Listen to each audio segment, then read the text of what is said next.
Hi, welcome back to my channel. ನಾನು ಅಮ್ಮನನ್ನು ತುಂಬ ಪ್ರೀತಿ ಮಾಡ್ತೀನಿ. ಅಮ್ಮ ನನಗಾಗಿ ತುಂಬ ಕಷ್ಟಪಟ್ಟಿದ್ದಾಳೆ. ಅಪ್ಪನಿಂದ ಬೇರ್ಪಟ್ಟ ಮೇಲೆ ಅವಳು ಇನ್ನೊಂದು ಮದುವೆನೇ ಆಗಿಲ್ಲ. ಬದಲಿಗೆ ನನ್ನನ್ನು ಇಂಜಿನಿಯರಿಂಗ್ ಮಾಡಿ ಓದಿಸಿದ್ಲು. ನಾನು ಮದುವೆಯಾಗಿ ಗಂಡನ ಮನೆಗೆ ಹೋಗಿದ್ದೀನಿ. ನನಗೆ ಇಬ್ಬರು ಗಂಡು ಮಕ್ಕಳು. ರಜಕ್ಕೆ ಅಮ್ಮನ ಮನೆಗೆ ಬಂದೆ. ಅಮ್ಮಂಗೆ ಸರ್ಪ್ರೈಸ್ ಕೊಡೋಣ ಅಂತ ಹೇಳೇ ಇಲ್ಲ. ಮನೆಯೆಲ್ಲ ಹುಡುಕಿದ್ರು ಅಮ್ಮ ಸಿಗ್ತಾನೇ ಇಲ್ಲ. ಕೊನೆಗೆ ನಮ್ಮ ಮನೆ ಮೇಲೆ ರೂಮಲ್ಲಿ ಅಮ್ಮ ಚಿಕ್ಕಪ್ಪನ ಜೊತೆ ಮಾಡ್ತಿದ್ದ ಕೆಲಸನ ನೋಡಿ ನಾನು ಬೆಚ್ಚಿಬಿದ್ದೆ. ಅದೇನು ಅಂದರೆ, ಬೆಳಗ್ಗೆ 6 ಗಂಟೆ ಆಗಲೇ ಏನೋ ಶಬ್ದ. ಕಣ್ಣು ಬಿಡ್ಲೋ ಬೇಡವೋ, ದೇವ್ರ ಮುಖನ ನೋಡಬೇಕು ಅಂತ ತುಂಬ ಕಾತರದಿಂದ ಕಾಯ್ತಿದ್ದೆ. ಆದರೆ ಸಾಧ್ಯ ಇಲ್ಲ. ಇವ್ರದ್ದು ಜಗಳ ಪುನಃ ಶುರುವಾಗಿದೆ. ಪ್ರತಿದಿನ ನ್ಯಾಯ ಪಂಚಾಯಿತಿ ಜಾಸ್ತಿ ಮಾಡ್ತಾರೆ. ಆದರೆ ಎಂದೂ ಕೂಡ ನಾನು ಅವರನ್ನು ಯಾಕೆ ಜಗಳ ಮಾಡ್ತಾ ಇದ್ದೀರಾ ಅಂತ ಕೇಳೇ ಇಲ್ಲ. ಬದಲಿಗೆ ದೊಡ್ಡಮ್ಮನ ಮನೆಗೆ ಹೊರಟೋಗ್ತಾ ಇದ್ದೀನಿ. ನನಗೆ ಅಪ್ಪನಿಗಾಗಲಿ ಅಮ್ಮನಿಗಾಗಲಿ ಸಮಜಾಯಿಸಿ ಕೊಡೋದಕ್ಕೆ ಸಾಧ್ಯನೇ ಇಲ್ಲ. ನನಗೆ ಇಬ್ಬರೂ ಒಂದೇ. ಅಪ್ಪ ಅಮ್ಮ ಯಾರ ಕಡೆ ಹೋಗೋದಕ್ಕೂ ಇಷ್ಟ ಇಲ್ಲ. ಒಬ್ಬರ ಪರವಾಗಿ ಹೋದರೆ ಇನ್ನೊಬ್ಬರು ದೂರವಾಗ್ತಾರೆ. ದೊಡ್ಡಮ್ಮನ ಸಹಾಯದಿಂದ ನಾನು ಹಾಸ್ಟೆಲ್ಗೆ ಸೇರಿಕೊಂಡೆ. ಪ್ರತಿದಿನ ಇವರ ಜಗಳ ನೋಡೋದಕ್ಕೆ ಸಾಧ್ಯ ಆಗ್ತಾ ಇರಲಿಲ್ಲ. ನಾನು ಹೆಚ್ಚಾಗಿ ಬೆಳೆದಿದ್ದು ದೊಡ್ಡಮ್ಮನ ಮನೆಯಲ್ಲಿ. SSLCಗೆ ನಾನು ಊರಿಂದ ಸ್ಕೂಲಿಗೆ ಹೋಗೋದು ತುಂಬ ಕಷ್ಟ ಆಗ್ತಿತ್ತು. ಅದಕ್ಕೆ ಹಾಸ್ಟೆಲಿಗೆ ಸೇರಿಕೊಂಡೆ. PUCನ ಹಾಸ್ಟೆಲಲ್ಲೇ ಓದಿದೆ. ಒಂದು ಒಳ್ಳೆ ಅಂಕನ ತಗೊಂಡೆ. ಇದರಿಂದ ನಾನು ಫ್ರೀ ಇಂಜಿನಿಯರ್ ಸೀಟ್ ತಗೊಂಡೆ. ಒಳ್ಳೆ ಕಾಲೇಜಲ್ಲಿ CETಯಲ್ಲಿ. ಇದರಿಂದ ಒಂದು ದೊಡ್ಡ ಹೆಮ್ಮೆ. ಅಪ್ಪ ಕೂಡ ಖುಷಿಪಟ್ಟರು, ಅಮ್ಮನೂ ಖುಷಿಪಟ್ಟಳು. ನಂತರ ಇಂಜಿನಿಯರಿಂಗ್ ಕೂಡ ಆಯಿತು. ನಾನು ಕೆಲಸಕ್ಕೆ ಸೇರಿಕೊಂಡೆ. ಮೊದಲ ಸಂಬಳ ಅಂತ ಎಲ್ಲರಿಗೂ ಬಟ್ಟೆನ ತಗೊಂಡು ಬಂದೆ. ಆಗ ನನಗೆ ತಿಳಿದ ವಿಷಯದಿಂದ ಶಾಕ್ ಆಯಿತು. ಏನಂದರೆ, ನನ್ನ ಅಪ್ಪ ಅಮ್ಮ ನಾನು ಹಾಸ್ಟೆಲ್ಗೆ ಸೇರಿದ ದಿನವೇ ಸಪ್ರೇಟ್ ಆಗಿದ್ದಾರೆ. ಅಪ್ಪ ಇನ್ನೊಂದು ಮದುವೆಯಾಗಿ ಹೊಸ ಹೆಂಡತಿಗೆ 2 ಮಕ್ಕಳನ್ನು ಹುಟ್ಟಿಸಿದ್ದಾರೆ. ನನ್ನ ಅಮ್ಮನನ್ನು ಒಂಟಿಯಾಗಿ ಬಿಟ್ಟಿದ್ದಾರೆ. ಅಮ್ಮ ನನಗಾಗಿ ಹಗಲು ರಾತ್ರಿ 4 ಮನೆಯಲ್ಲಿ ಕೆಲಸ ಮಾಡಿ ಹಾಸ್ಟೆಲ್ ಫೀಸ್ ಕಾಲೇಜ್ ಫೀಸ್ ಕಟ್ತಾ ಇದ್ಲು. ಈ ವಿಷಯ ನನಗೆ ತಿಳಿದ್ರೆ ಎಲ್ಲಿ ನನ್ನ ಮಾನಸಿಕ ಪರಿಸ್ಥಿತಿ ಹಾಳಾಗಿ ಸರಿಯಾಗಿ ನಾನು ಓದೋದಿಲ್ಲ, ಮನಸ್ಸಿಗೆ ಹಚ್ಕೊಂಡು ಪುನಃ ಊರಿಗೆ ಬಂದುಬಿಡ್ತೀನಿ ಅಂತ ನನಗೆ ಹೇಳೇ ಇಲ್ಲ. ಅಮ್ಮ ಪ್ರತಿಯೊಬ್ಬರಿಗೂ ಹೇಳಿದಾಳೆ, ನನ್ನ ಮಗಳಿಗೆ ಏನಾದರೂ ನನ್ನ ಮತ್ತು ನನ್ನ ಗಂಡನ ವಿಷಯ ತಿಳಿದ್ರೆ ನಿಮ್ಮನ್ನು ಸುಮ್ಮನೆ ಬಿಡೋದಿಲ್ಲ ಅಂತ. ಇದರಿಂದ ಪ್ರತಿಯೊಬ್ಬರು ಸುಮ್ಮನೆ ಆದರು. ಆದರೆ ನಾನು ಮಾತ್ರ ಅಮ್ಮ ಹೇಳಿದ ತ್ಯಾಗನ ನೆನೆದು ಎಮೋಷ್ನಲ್ ಆದೆ. ಚಿಕ್ಕಂದಿನಲ್ಲಿ ನಾನು ಅಪ್ಪಂಗೆ ಬುದ್ಧಿ ಹೇಳಬೇಕಾ, ಅಮ್ಮ ಪಾಪ ಅನ್ನೋ ವಿಷಯ ನಂಗೆ ತುಂಬ ಸಲ ಗೊತ್ತಿರ್ತಿತ್ತು. ಅವಳು ಮನೆಗಾಗಿ ಗಂಡನಿಗಾಗಿ ತುಂಬ ತ್ಯಾಗ ಮಾಡಿದಾಳೆ ಅಂತ. ಆದರೆ ಅಪ್ಪ ಅದನ್ನು ಲೆಕ್ಕಿಸದೆ ಯಾವಾಗಲೂ ಹೊರಗಡೆ ಪೋಲಿ ಪುಡಾರಿಗಳ ಜೊತೆ ಸಮಯನ ಕಳೀತಾ ಇದ್ರು. ಇದರಿಂದ ಇದ್ದ ಒಂದೇ ಒಂದು ಚಿಕ್ಕ ಕೆಲಸನೂ ಬಿಟ್ಬಿಟ್ಟು ಅಮ್ಮಂಗೆ ಭಾರ ಆದರು. ಅಪ್ಪ ಅಮ್ಮ ನೋಡ್ಕೋತಿದ್ಲು. ಆದರೂ ಕೂಡ ಸುಮ್ಮನೆ ಇರದೆ ಅಪ್ಪ ಏನಾದರೂ ಸಮಸ್ಯೆ ಮಾಡ್ತಾನೇ ಇದ್ದರು. ಇದೇ ಸಮಯದಲ್ಲಿ ಅಪ್ಪ ಇನ್ನೊಂದು ಹುಡುಗಿಯ ಸಾವಾಸ ಮಾಡಿದರು. ಅದಕ್ಕಾಗಿ ಜಗಳ ಮಾಡ್ತಾ ಇದ್ದಿದ್ದು. ನಾನು ಊರು ಬಿಟ್ಟ ಮೇಲೆ ಅಮ್ಮ ಅಪ್ಪನನ್ನು ಬಿಟ್ಬಿಟ್ಲು. ನಿಂಗೆ ಇಷ್ಟ ಬಂದ ರೀತಿ ಇರು, ನಾನು ನನ್ನ ಮಗಳನ್ನು ಸಾಕಬೇಕು, ಅವಳಿಗಾಗಿ ದುಡ್ಡನ್ನು ಕಳಿಸ್ಬೇಕು ಅಂತ ಹಗಲು ರಾತ್ರಿ ದುಡಿಯೋದಕ್ಕೆ ಆರಂಭಿಸಿದ್ಲು. ಬಟ್ಟೆ ಹೊಲಿಯೋ ಮಷಿನಲ್ಲಿ ಬಟ್ಟೆ ಹೊಲಿತಿದ್ಲು. ರಾತ್ರಿಯೆಲ್ಲ ಹಗಲಲ್ಲಿ ಮನೆ ಕೆಲಸ ಮಾಡ್ತಿದ್ಲು. 4 ದೊಡ್ಡ ದೊಡ್ಡ ಶ್ರೀಮಂತರ ಮನೆಯಲ್ಲಿ ಕೆಲಸದವಳಾದ್ಲು. ಎಲ್ಲ ದುಡ್ಡನ್ನು ನನಗಾಗಿ ಸಂಗ್ರಹಿಸಿದ್ಲು. ಅವಳ ತ್ಯಾಗ ನನ್ನನ್ನು ಇಂದು ಇಷ್ಟು ದೊಡ್ಡ ಮನುಷ್ಯನನ್ನಾಗಿ ಮಾಡಿದೆ. ನಾನೆಂದೂ ಅವಳು ಕೈ ಬಿಡಬಾರ್ದು. ಇದೇ ಸಂದರ್ಭದಲ್ಲಿ ನಾನು 2 ವರ್ಷ ದುಡಿದ ಮೇಲೆ ಮದುವೆ ಆಗೋದು, ಅದರಲ್ಲಿ ಬಂದ ಸಂಪಾದನೆಯಿಂದ ಮದುವೆ ಆಗೋದು. ಒಂದೇ ₹1 ನಿನಗೆ ಭಾರ ಆಗಬಾರ್ದು. ನಿನ್ನನ್ನು ನಾನು ಹೂವಂತೆ ನೋಡ್ಕೋತೀನಿ. ಅಂತ ಹೇಳಿ ನಾನು ಬೆಂಗಳೂರಿಗೆ ಬಂದುಬಿಟ್ಟೆ. ನನ್ನ ಜೊತೆ ಬಾ ಅಂತ ಹೇಳಿದ್ರೆ ಅಮ್ಮ ಒಪ್ಪಲೇ ಇಲ್ಲ. ನಿನಗೆ ನಾನು ಭಾರ ಆಗೋದಿಲ್ಲ ಮಗು, ನಿನಗೆ ಹೇಗೆ ಇಷ್ಟ ಹಾಗೆ ಓದ್ಕೊ ಅಂತ ಹೇಳಿದ್ಲು. ನಾನು ಬೆಂಗಳೂರಿಗೆ ಬಂದಮೇಲೆ ತುಂಬ ಹಾರ್ಡ್ ವರ್ಕ್ ಮಾಡೋದಕ್ಕೆ ಆರಂಭಿಸಿದೆ. ಇದರಿಂದ ಕಂಪನಿನಲ್ಲಿ ಒಂದು ಒಳ್ಳೆ ಪ್ರಮೋಷನ್ನು ಸಿಕ್ತು. ಆಗ ಒಂದು ಸಂಬಳ ಕೂಡ ಜಾಸ್ತಿ ಆಗ್ತಾ ಹೋಯಿತು. ತಿಂಗಳಿಂದ ತಿಂಗಳಿಗೆ ನನ್ನ ಸಂಬಳ ಮೊದಲು 1000 ಇದ್ದಿದ್ದು ಈಗ ಲಕ್ಷ ಇದ್ದು ಸಹ ಲಕ್ಷ ಅಷ್ಟೊಂದು ದೊರೀತಾ ಇದೆ. ಅಷ್ಟೊಂದು ದುಡಿತೀನಿ ಅಂತ ಅವ್ರ ಆಸೆ ಆದರೆ ನನಗೆ ಯಾರೂ ಇಷ್ಟ ಇಲ್ಲ. ಇಂದು ಓವರ್ನೈಟ್ ಕೆಲಸ ಮಾಡಬೇಕು ಅಂತ ಹೇಳ್ದ ನನ್ನ ಆಫೀಸ್ನ ಬಾಸ್. ನಾನು ಅದಕ್ಕೆ ಒಪ್ಪಿದೆ. ತುಂಬ ಸಲ ಅವ್ರ ಜೊತೆ ಓವರ್ನೈಟ್ ಕೆಲಸ ಮಾಡಿದ್ದೀನಿ. ಜೆಂಟಲ್ಮ್ಯಾನ್, ಎಲ್ಲ ಕೂಡ ಅನುಮಾನ ಪಡೋ ಪ್ರಮೇಯ ಇಲ್ಲ. ನಾನು ಅವ್ರು ಹೇಳಿದ ಹಾಗೆ ಕೇಳ್ತಿದ್ದೆ. ನಮ್ಮ ಕಂಪನಿ ಕೆಲಸಗಳು ರಾತ್ರಿ ಸಮಯದಲ್ಲೇ ಆಗ್ತಿದ್ದಿದ್ದು. ಇಂದು ಕೂಡ ಅದೇ ರೀತಿ ಇರಬಹುದೇನೋ ಅಂತ ಸುಮ್ಮನಾದೆ. ಆದರೆ ರಾತ್ರಿ ಹೊರಗಡೆಯಿಂದ ಊಟನ ತರಿಸಿದ್ರು. ನನಗೆ ಇಷ್ಟವಾದ ಐಟಮ್ ಇತ್ತು. ನಾನು ಇನ್ಸಿಡೆನ್ಸ್ ಅಂತ ಸುಮ್ಮನಾದೆ. ಆದರೆ ನಿಜವಾಗ್ಲೂ ನನಗಿಷ್ಟವಾದ ಅಡುಗೆನ ನಾನು ತಿನ್ನಲಿ ಅಂತಾನೆ ತರಿಸಿರೋದು. ನಂಗೆ ಆಶ್ಚರ್ಯ ಆಯಿತು. ಅವ್ರು ಇಡೀ ದೇಶಕ್ಕೆ ನಂಬರ್ 1 ಬಿಸ್ನೆಸ್ ಮ್ಯಾನ್. ಆ ರೀತಿ ಮನುಷ್ಯ ನನಗಿಷ್ಟವಾದ ಊಟನ ಆರ್ಡರ್ ಮಾಡಿ ತರಿಸಿದ್ದಾರೆ ಅಂದರೆ ಇದರಲ್ಲಿ ಏನೋ ಮಸಲತ್ತಿದೆ ಅಂತ ಆ ಮನುಷ್ಯನನ್ನ ತುಂಬ ಅನುಮಾನದಿಂದ ನೋಡೋದಕ್ಕೆ ಪ್ರಾರಂಭಿಸಿದೆ. ಅಷ್ಟರಲ್ಲಿ ಕಿರಣ್ ಸರ್ ಕೆಳಗಡೆ ಮಂಡಿಯೂರಿ ಕೂತು ನನ್ನ ಕೈನ ಹಿಡ್ಕೊಂಡು ನನಗೆ ಪ್ರಪೋಸ್ ಮಾಡೇ ಬಿಟ್ರು. ನಂಗೆ ಸತ್ಯ ಯಾವುದು? ಇಷ್ಟು ದೊಡ್ಡ ಮನುಷ್ಯ ನನಗೆ ಹೇಗೆ ಪ್ರಪೋಸ್ ಮಾಡ್ದ? ಅವನು ಅಷ್ಟೊಂದು ಸುಂದರವಾಗಿದ್ದಾನೆ. ನಾನು ನೋಡಿದ್ರೆ ಆ ರೀತಿ ಇದ್ದೀನಿ ಅಂತ ಸುಮ್ಮನಾದೆ. ಆದರೆ ನಿಜವಾಗ್ಲೂ ಅವನು ಪ್ರಪೋಸ್ ಮಾಡಿದ್ದಾನೆ. ನೀನು ಒಪ್ಕೋ ಅಂತ ಕೇಳ್ದ. ಆಗ ನಾನು, ಸರ್, ನಾವೆಲ್ಲಿ ನೀವೆಲ್ಲಿ, ನಮ್ಮಿಬ್ರಿಗೂ ಎಲ್ಲಿಂದ ಹೊಂದಾಣಿಕೆ ಆಗುತ್ತೆ? ನೀವು ಆಕಾಶದಲ್ಲಿರೋ ನಕ್ಷತ್ರ ಆದರೆ ನಾನು ಭೂಮಿಲಿರೋ ಮಣ್ಣು ಅಂತ ಹೇಳಿದಾಗ, ಮಣ್ಣಿಲ್ಲದೆ ಬೆಳೆಗಳಿಲ್ಲ, ನೀನಿಲ್ಲದೆ ನಾನಿಲ್ಲ. ನಾನು ನಿನ್ನನ್ನು ತುಂಬ ಪ್ರೀತಿ ಮಾಡ್ತೀನಿ. ನೀನು ಒಪ್ಕೊಂಡ್ರೆ ತುಂಬ ಖುಷಿಯಿಂದ ನಾವಿಬ್ಬರು ಬದುಕ್ಬೋದು. ಇಲ್ಲ ಅಂದರೆ ಜೀವನ ಪರ್ಯಂತ ಒಂಟಿಯಾಗೇ ಬದುಕು ಸವಿಸ್ತೀನಿ ಅಂತ ಹೇಳಿದಾಗ ನಾನು ಏನು ಮಾತಾಡೋದೆ, ಅಲ್ಲಿಂದ ಹೊರಟೋದೆ. ಸರ್ ನನ್ನನ್ನು ಹಿಂದೆಯಿಂದ ಕರೀತಾನೆ ಇದ್ರು. ನನಗೆ ಭಯ. ನಾನು ಅಸಹಾಯಕಳು. ನಂಗೆ ಹಿಂದೆ ಮುಂದೆ ಯಾರೂ ಇಲ್ಲ ಅಂತ ನನ್ನ ಯವ್ವನನ ಬಳಸ್ಕೊಂಡ್ರೆ ಅನ್ನೋ ಭಯ ಇತ್ತು. ಆದರೆ ಸರ್ ಆ ರೀತಿ ಮನುಷ್ಯ ಅಲ್ಲ. ಅವ್ರ ಕಣ್ಗಳಲ್ಲಿ ಸತ್ಯ, ಪ್ರೀತಿ ಇತ್ತು ಅಂತ ಮನಸ್ಸು ಪದೇ ಪದೇ ಹೇಳ್ತಿದೆ.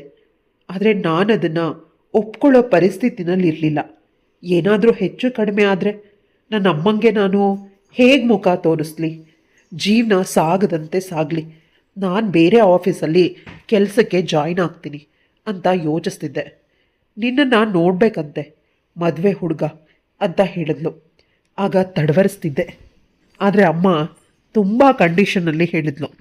ನಾನು ವಿಧಿ ಇಲ್ಲದೆ ಒಪ್ಪಲೇಬೇಕಾಯಿತು. ನನ್ನ ಬದುಕು ಈ ರೀತಿ ಆಗತ್ತೆ ಅಂತ ನಂಗೆ ಗೊತ್ತೇ ಇರಲಿಲ್ಲ.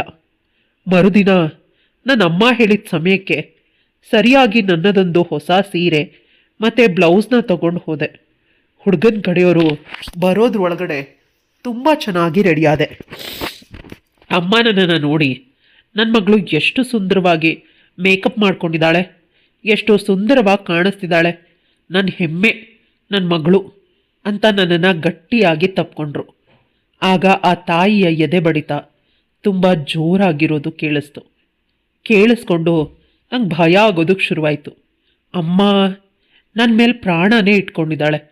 ನನ್ನ ಮದುವೆ ನೋಡಬೇಕು ಅಂತ, ಅವಳಿಗೆ ಡಿಸಪಾಯಿಂಟ್ ಮಾಡಬಾರ್ದು ಅಂತ ಯೋಚಿಸ್ತಿದ್ದೆ. ಮದುವೆ ಹುಡುಗನ ಕಡೆಯವರು ಬಂದರು ಅಂತ ಯಾರೋ ಹೇಳಿದ್ರು. ಆಗ ಅಮ್ಮ ಹೋಗಿ ಅವರನ್ನು ಕೂರಿಸಿದ್ಲು. ನನ್ನ ಕೈಗೆ ದೊಡ್ಡಮ್ಮ ಜ್ಯೂಸ್ನ ತಂದುಕೊಟ್ಲು. ಬ್ಲ್ಯಾಕ್ ಕಲರ್ ಡ್ರೆಸ್ ಹಾಕಿರೋನು ಹುಡುಗ. ಅವನನ್ನು ಸರಿಯಾಗಿ ನೋಡು. ಆಮೇಲೆ ಹುಡುಗನ ಮುಖ ಸರಿಯಾಗಿ ನೋಡಿಲ್ಲ, ಮೊದಲೇ ಹೇಳಬೇಕಾಗಿತ್ತು ಹುಡುಗ ಯಾರು ಅಂತ ಗಲಾಟೆ ಮಾಡಬಾರ್ದು ಅಂತ ಕಣ್ಣುಗಳನ್ನು ದಪ್ಪಗೆ ಬಿಟ್ಲು. ನಾನು ಅವಳು ಹೇಳಿದ ರೀತಿ ಹುಡುಗನ್ನ ನೋಡೋದಕ್ಕೆ ಪ್ರಯತ್ನಿಸ್ದೆ. ಆ ಹುಡುಗನ್ನ ನೋಡಿ ಬೆಚ್ಚಬಿದ್ದೆ. ಅವನು ಬೇರೆ ಯಾರೂ ಅಲ್ಲ, ನನ್ನ ಬಾಸ್. ನನ್ನ ಬಾಸ್ ಇಂದು ನನ್ನನ್ನು ನೋಡೋ ಹುಡುಗನಾಗಿ ಬಂದಿದ್ದಾನೆ. ನಿನ್ನೆ ಅವನ ಪ್ರಪೋಸಲ್ ಒಪ್ಕೊಂಡಿಲ್ಲ, ಅದಕ್ಕೆ ಈ ರೀತಿ ಅರೇಂಜ್ ಮ್ಯಾರೇಜ್ ನಾಟಕ ಮಾಡ್ತಿದ್ದಾನೆ. ಅಮ್ಮನ ಪರವಾಗಿ ಬಂದರೆ ನಾನು ಒಪ್ತೀನಿ ಅಂತ. ಅವನ ಧೈರ್ಯ. ನಾನು ಕೋಪದಿಂದ ರೂಮ್ಗೆ ಹೋಗಿ ದೊಡ್ಡಮ್ಮಂಗೆ ಎಲ್ಲ ವಿಷಯನೂ ಹೇಳಿದೆ. ದೊಡ್ಡಮ್ಮ ನನ್ನ ತಲೆ ಮೇಲೆ ಹೊಡೆದು, ತುಂಬ ಸಲ ರಾತ್ರಿ ವೇಳೆ ಅವನ ಜೊತೆ ಕೆಲಸ ಮಾಡಿದ್ದೀನಿ ಅಂತ ಹೇಳ್ತೀಯ. ನಿನ್ನ ಬದುಕಲ್ಲಿ ಆಟ ಆಡೋ ಉದ್ದೇಶ ಇದ್ದಿದ್ರೆ ಅವನು ಆಗಲೇ ಆಡ್ತಿದ್ದ. ಅವನು ಸಭ್ಯಸ್ಥ, ಅದಕ್ಕೆ ಪ್ರಪೋಸ್ ಮಾಡ್ದ. ನೀನು ಒಪ್ಪಿಲ್ಲ, ಅದಕ್ಕೆ ನಿನ್ನಮ್ಮನ್ನ ಒಪ್ಪಿಸೋ ಪ್ರಯತ್ನ ಮಾಡಿದ್ದಾನೆ. ಇದರಿಂದ ಅವನ ಉದ್ದೇಶ ಒಂದೇ, ನೀನನ್ನು ಮದುವೆ ಆಗಬೇಕು, ನೀನನ್ನು ಹೆಂಡತಿಯಾಗಿ ಪಡಿಬೇಕು ಅನ್ನೋದು ಅಷ್ಟೇ. ನಿನ್ನ ಅಪ್ಪ ಮತ್ತು ಅಮ್ಮನ ಪರಿಸ್ಥಿತಿನ ನೋಡಿ ಒಳ್ಳೆ ಮನೆ ಹುಡುಗರು ಯಾರೂ ಕೂಡ ನಿನ್ನನ್ನು ಮದುವೆ ಆಗೋದಿಲ್ಲ. ಇವನಾಗೇ ಬಂದಿದ್ದಾನೆ, ಒಪ್ಕೊಂಡು ಮದುವೆ ಆಗು, ಇಲ್ಲ ಅಂದರೆ ಗ್ರಹಚಾರ ಸರಿ ಇರೋದಿಲ್ಲ. ನಿಂದು ಅಂತ ಬೈದ್ಲು. ಸ್ವಲ್ಪ ಕಾಮಾಗಿ ಕೂತು ಯೋಚನೆ ಮಾಡಿದಾಗ ದೊಡ್ಡಮ್ಮ ಹೇಳಿದ ಮಾತು ಸರಿ ಅಂತ ಅನ್ನಿಸ್ತು. ನಾನು ನಿಜವಾಗ್ಲೂ ಕೂಡ ತಪ್ಪು ಮಾಡ್ತಾ ಇದ್ದೀನಿ ಅಂತ ಅನ್ನಿಸ್ತು. ಎಲ್ಲರೂ ಹುಡುಗ ಒಪ್ಪಿಗೆಯಾ ಅಂತ ಕೇಳಿದಾಗ ನಾನು ಹೌದು ಅಂತ ಹೇಳಿದೆ. ನಂತರ ಸರ್ ನನ್ನ ಜೊತೆ ಪ್ರತಿದಿನ ಮಾತಾಡೋದಕ್ಕೆ ಆರಂಭಿಸಿದ್ರು. ಇಬ್ರಿಗೂ ಬಹಳ ಬೇಗ ಮದುವೆನೂ ದೊಡ್ಡವರು ಮಾಡಿದ್ರು. ಈಗ ನನ್ನ ಬದುಕು ಸುಂದರವಾಗಿದೆ. ನಾನು ಗಂಡನ ಮನೆಯಲ್ಲಿ ನೆಮ್ಮದಿಯಾಗಿದ್ದೀನಿ. ನನ್ನ ಗಂಡನ ಆಫೀಸಲ್ಲಿ ನಾನೊಂದು ಒಳ್ಳೆ ಪೊಸಿಷನ್ನಲ್ಲಿದ್ದೀನಿ. ಮನೆಯಲ್ಲಿ ಆಳು ಕಾಳುಗಳಿದ್ದಾರೆ. ಅತ್ತೆ ಮಾವ ಕೂಡ ತುಂಬ ಒಳ್ಳೆಯವರು. ನನ್ನ ಅಮ್ಮನ್ನ ಇಲ್ಲೇ ಇದ್ಬಿಡು ಅಂತ ಹೇಳ್ತಿದ್ದಾರೆ. ಆದರೆ ಅಮ್ಮ ಬರೋದಕ್ಕೆ ಒಪ್ಪೋದಿಲ್ಲ. ನೀನು ಅಲ್ಲೇ ಇರು ಅಂತ ಹೇಳ್ತಾಳೆ. ಅಮ್ಮನ ಮಾತಿಗೆ ನಾನು ಒಪ್ಪಲೇಬೇಕಾಯಿತು. ಕಿರಣ್ ನನ್ನನ್ನು ತುಂಬ ಚೆನ್ನಾಗಿ ನೋಡ್ಕೋತಿದ್ದಾರೆ. ಮದುವೆ ಆದ ವರ್ಷಕ್ಕೆ ನನಗೊಂದು ಗಂಡು ಮಗು ಆಯಿತು. ಅದಾದ 2.5 ವರ್ಷಕ್ಕೆ ಇನ್ನೊಂದು ಗಂಡು ಮಗು ಆಯಿತು. ಎರಡೂ ಮಕ್ಕಳನ್ನು ಅಮ್ಮ ಬಾಣಂತನ ಇಲ್ಲೇ ಬಂದು ಮಾಡಿದ್ರು. ನನ್ನ ಗಂಡನ ಊರಿಗೆ ನನ್ನನ್ನು ಕಳಿಸ್ಲೇ ಇಲ್ಲ.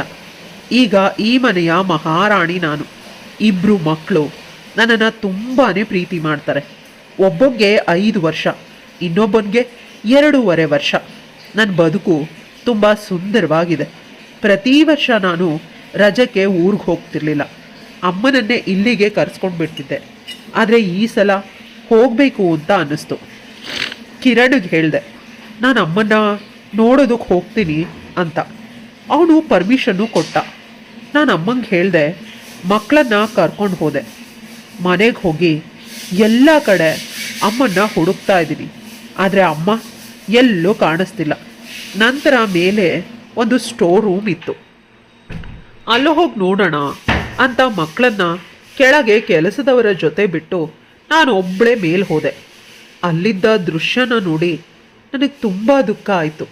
ಅಮ್ಮನನ್ನು ಚಿಕ್ಕಪ್ಪನ ಜೊತೆ ಮಾಡ್ತಿದ್ದ ಕೆಲಸನ ನೋಡಿ ಬೇಸರ ಆಯಿತು.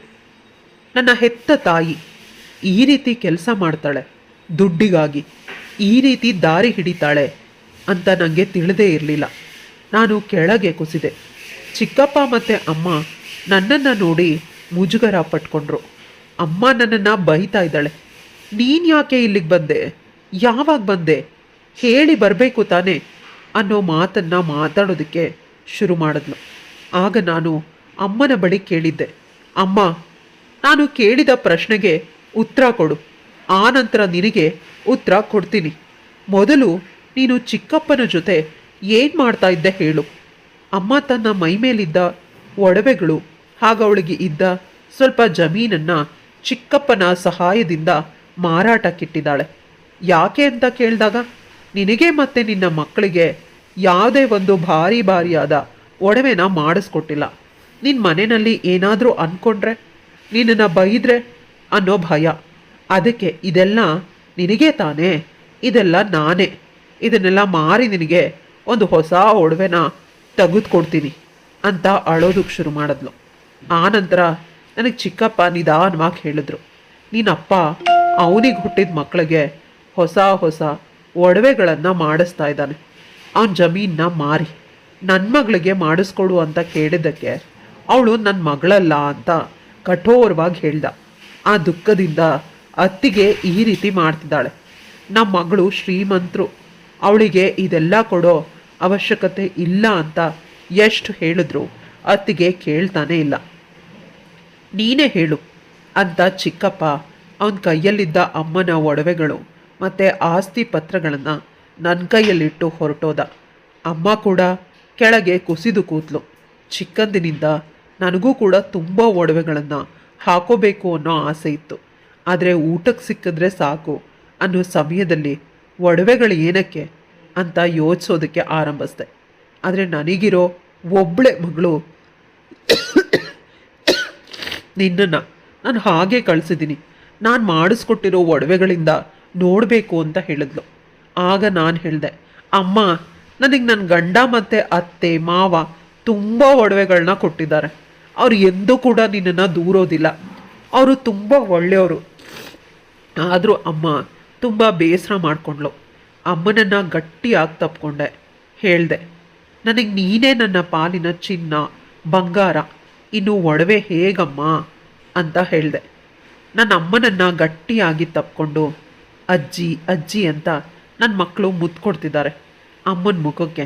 ಅಮ್ಮ ಇಷ್ಟು ಹೊತ್ತು ಅತ್ತಿದ್ದು ನೋವು ಪಟ್ಟಿದ್ದು ಎಲ್ಲವನ್ನ ಕ್ಷಣ ಮಾತ್ರದಲ್ಲಿ ಮರೆತು ಆ ಮಕ್ಕಳ ಜೊತೆ ಮಕ್ಕಳಾಗಿ ಆಟ ಆಡ್ತಿದ್ದಾಳೆ. ಅವಳು ಎಷ್ಟು ಖುಷಿಯಾಗಿರೋದನ್ನು ನೋಡಿ ನನ್ನ ಕಣ್ಗಳು ತುಂಬಿತ್ತು. ನನ್ನ ತಾಯಿ ನನಗೆ ತಿನ್ನೋದಕ್ಕೆ ಊಟ ಇಲ್ಲದೆ ಇದ್ದರೂ, ನನಗೆ ಉಡಿಯೋದಕ್ಕೆ ಸರಿಯಾದ ಬಟ್ಟೆ ಇಲ್ಲದೆ ಇದ್ದರೂ ನನ್ನನ್ನು ಸಾಕಬೇಕು ಅಂತ ಯೋಚಿಸ್ತಾಳೆ. ಅವಳ ಎಂಗರಳಿನ ಮಮತೆಗೆ ನಾನು ಸೋತು ಹೋದೆ. ಅವಳನ್ನು ಇನ್ನೂ ತುಂಬ ಚೆನ್ನಾಗಿ ನೋಡ್ಕೋಬೇಕು ಅಂತ ನಿರ್ಧಾರ ಮಾಡಿದೆ. ಕತೆ ಇಲ್ಲಿಗೆ ಮುಗಿಯುತ್ತೆ. ಕತೆ ಇಷ್ಟ ಆದರೆ ಲೈಕ್, ಶೇರ್, ಕಮೆಂಟ್ ಮಾಡೋದನ್ನು ಮರಿಬೇಡಿ. ಇಂತಹ ಇನ್ನಷ್ಟು ಇಂಟ್ರೆಸ್ಟಿಂಗ್ ಕತೆಗಳಿಗಾಗಿ ನನ್ನ ಚಾನಲ್ನ ಸಬ್ಸ್ಕ್ರೈಬ್ ಮಾಡ್ಕೊಳ್ಳಿ.